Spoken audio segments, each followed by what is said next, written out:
Hello guys! To this video ay share ko sa inyo ang aming tinanim ni nanay na panibagong orchids. Ito may natira pang bunot. Yan, yung dalawa. Ikakabit na namin dito sa bintana yan sa mga kasama niya.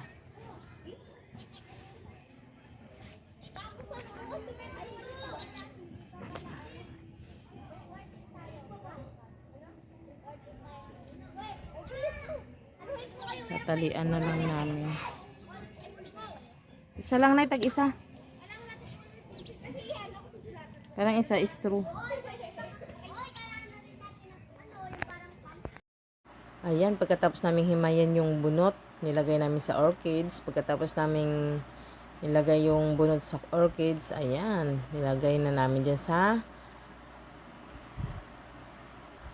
sa lagay ng pintura.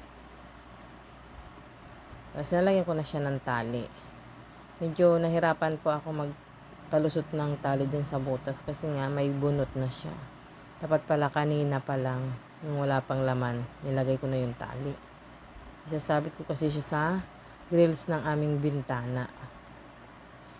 Medyo maliit lang kasi ang space namin dito sa bagong bahay namin.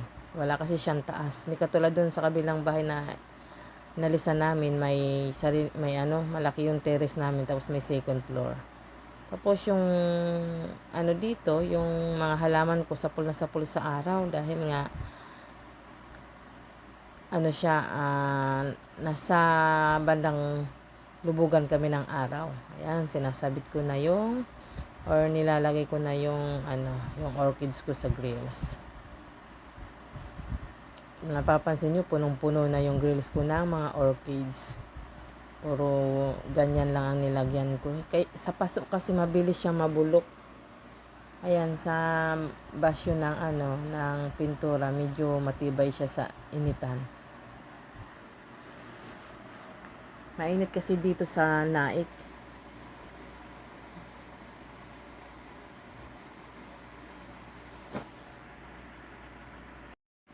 Mapapansin nyo, maraming halaman sa harapan ng aking bahay kasi mahilig talaga ako sa halaman. Plantitas ako. Yung iba, binili ko pa yan kahit medyo mahal. Binibili ko basta't nagustuhan ko yung halaman. Yung iba naman ay binigay lang ng mga kaibigan. Yan. Kaya nakakalibre ako ng ibang halaman.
Nahirapan akong itali yung orchid sa grills kasi nga naggalaw-galaw. Natatakot ako baka ilang araw lang bumagsak na siya. Ayan yung pangalawa naming nagawa.